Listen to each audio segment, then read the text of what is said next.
నమస్తే అందరికీ. శ్రీమాత్రే నమః. శ్రీపాద శ్రీవల్లభ నృసింహ సరస్వతి శివ దత్తాత్రేయాయ స్వామినే నమో నమః. సో, మనం ముందు వీడియోలో తెలుసుకున్నాం కదా! దత్తావతారాలు ఎన్ని స్వరూపాలుగా మనకి కనిపిస్తూ ఉన్నాయి. సో, ఆ అవతారాల్లో ఫస్ట్ అవతారమైన శ్రీపాద శ్రీవల్లభ ఇప్పుడు మనం తెలుసుకోబోతున్నాం కదా! సో, నిజానికి మనకి శ్రీపాద శ్రీవల్లభులు చాలా గొప్ప ప్రాచీనమైన మనకి దత్తస్వరూపంగా చెప్తూ ఉంటాం. ఎందుకంటే పిఠాపురంలో మనకిప్పటికీ రోజుకి చాలామంది భక్తులొస్తూనే ఉంటారు. పిఠాపురంలో మనకి శ్రీపాద శ్రీవల్లభ సంస్థానం కూడా మనకి పిఠాపురంలో కూడా ఉందండి. సో, ఇలా శ్రీపాద శ్రీవల్లభులు వాళ్ళ యొక్క జీవితంలో తన 16 సంవత్సరాలు మాత్రమే వాళ్ళ యొక్క తల్లిదండ్రుల దగ్గర మాత్రం ఉన్న తర్వాత అంతా కూడా ఈ శ్రీపాద శ్రీవల్లభులు మొత్తానికి దేశయాత్రకు వెళ్ళిపోయారనమాట. సో, అలా ఆ 16 సంవత్సరాల్లోనే శ్రీపాద శ్రీవల్లభులు ఎలాంటి లీలలు చేశారు, అసల మొత్తానికి ఒక పిఠాపురంలో ఎంతోమంది పునీతులై ఉన్నారనమాట. శ్రీపాద శ్రీవల్లభుల యొక్క పాద స్పర్శతో అలాంటి మహానుభావులు మనకి ఇప్పటికీ అక్కడ దత్తక్షేత్రంలో మనకి కొలువై ఉంటారనమాట అండి. సో, అసలు ఈ శ్రీపాద శ్రీవల్లభులు ఎలా పుట్టారు? ఎక్కడ పుట్టారు? వీళ్ళ తల్లిదండ్రులు ఎవరు? అసలు ఈయన ఎందుకొచ్చారు? అనే విషయం మనం తెలుసుకోబోతాం అనమాట. అంటే ఈ వీడియోస్‌లో ఒక 5 వీడియోస్ కిందొస్తాయి. సో, ఈ 5 వీడియోస్‌లో మొత్తం శ్రీపాద శ్రీవల్లభుల గురించి మొత్తం అంతా కూడా మనకి ఎక్స్‌ప్లెయిన్ చేయడానికి ట్రై చేస్తాను. సో, మనకి యాక్చువల్‌గా శ్రీపాద శ్రీవల్లభుని దత్తస్వామి యొక్క అవతారం ఫస్ట్ అవతారం చెప్పుకున్నాం కదా! సో, ఆ తర్వాత శ్రీపాద శ్రీవల్లభులు ఎలా జన్మించారు అంటే, మనకి దత్తస్వామి మనం చెప్తూ ఉంటాం. లైక్ ఆయన ఎప్పుడూ భిక్షాటన చేస్తూ ఉంటారు. ఇప్పటికి గానుగాపూర్‌లో ఏదో ఒక రూపంలో వచ్చి ఆయన భిక్ష తీసుకుంటారని చెప్తూనే ఉంటాం కదా! సో, అలా దత్తస్వామి ఒకరోజు పిఠాపురంలో ఉన్న ఈ యొక్క అప్పల నరసింహారావు అలాగే సుమతి మహారాణి ఇంటి ముందు భిక్షాటనకి వచ్చారనమాట. అప్పుడు వాళ్ళ ఇంట్లో ఈ యొక్క శ్రాద్ధకర్మ జరుగుతుంది. మనకు తెలుసుగా శ్రాద్ధకర్మ అంటే అది అయ్యేంత వరకు ఎవరికీ భోజనం పెట్టరు, భిక్ష వేయరనమాట. సో, అలాంటి సమయంలో శ్రీపాద శ్రీవల్లభులు వాళ్ళ గుమ్మం ముందు నుంచొని అడుగుతారనమాట. భిక్ష అడిగితే ఆ ఒక్క ఇంటి ఇల్లాలైన ఈ యొక్క సుమతి మహారాణి అనుకుంటూ ఉంటుందనమాట. సో, ఇప్పుడొచ్చారు స్వామి ఈయనకి భిక్ష ఎలా వెయ్యాలి? ఇప్పుడేం భిక్ష వేయకూడదు కదా! అనుకుంటుంది.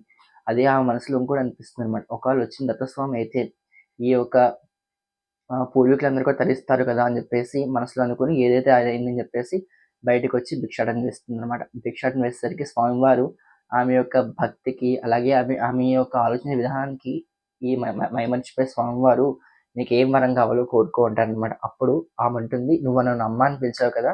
ఆ మాట నాకు నువ్వు నిజం చేసేయి" అని చెప్తుందనమాట. అప్పుడు ఆ శ్రీపాద శ్రీవల్లభులు సరే అని చెప్పేసి అంటారు. అప్పుడు దత్తస్వామి కాస్త శ్రీపాద శ్రీవల్లభులై ఈ యొక్క నృసింహ శర్మ అలాగే ఈ యొక్క సుమతి మహారాణికి కొడుకుని జన్మిస్తారనమాట అండి.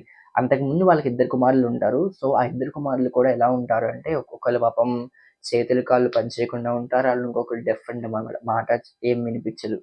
సో, ఇలా ఇద్దరు కుమారుల తర్వాత మూడో సంతానం కింద మనకి శ్రీపాద శ్రీవల్లభులు జన్మిస్తారనమాట అండి.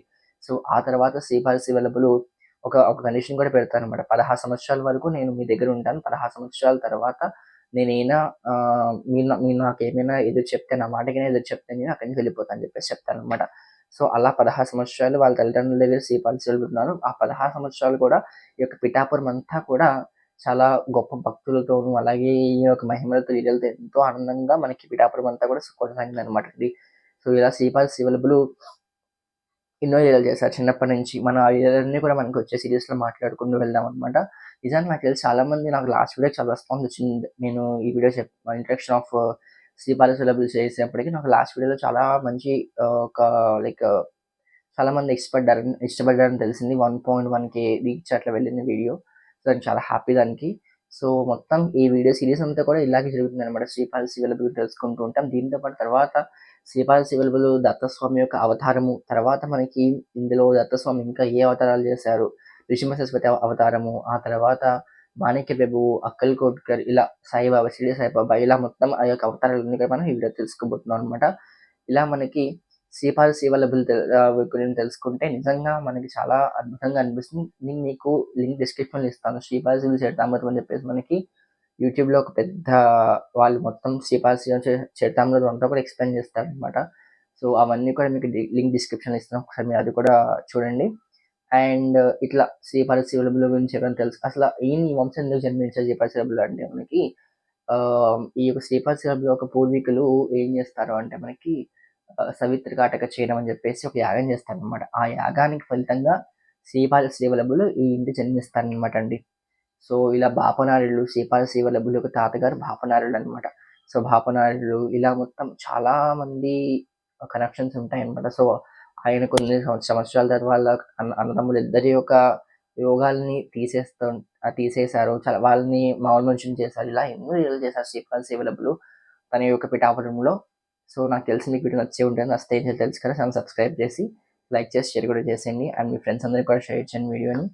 నాకు తెలిసి ఎవరైనా ఇంకా పిఠాపురం వెళ్ళకపోతే పిఠాపురం వెళ్ళండి. అక్కడ శ్రీపాద సంస్థానం ఉంటుంది. అక్కడ సంస్థానానికి వెళ్ళి దండం పెట్టుకొని స్వామివారికి మీరు సమర్పించుకోవచ్చు. అండ్ ఎప్పుడు పుట్టారు శ్రీపాద శ్రీవల్లభులు అంటే మనకి ఈ యొక్క మన వినాయక చవితి ఎప్పుడు చేసుకుంటాము? భాద్రపద శుద్ధ చవితి నాడు పుట్టారనమాట. సో, మన వినాయక చవితి రోజే ఈయన యొక్క పుట్టినరోజు కూడా అనమాట అండి. వినాయకుడి పుట్టినరోజు ఈయన పుట్టినరోజు జరుగుతూ ఉంటుంది. చాలామంది దత్త భక్తులందరూ కూడా ఈయన పుట్టినరోజు సెలబ్రేట్ చేసుకుంటూ ఉంటారు వినాయక చవితితో పాటు. నాకు తెలిసి మీకు చాలా ఇన్ఫర్మేటివ్ వీడియో అందించా అనుకుంటున్నాను. సో, ప్లీజ్ లైక్ చేసి, సబ్స్క్రైబ్ చేసి, షేర్ కూడా చేసి మీ ఫ్రెండ్స్ అందరూ కూడా షేర్ చేయండి. Thank you so much for watching entire video. శ్రీమాత్రే నమః. శ్రీపాద శ్రీవల్లభ. జై గురుదత్త.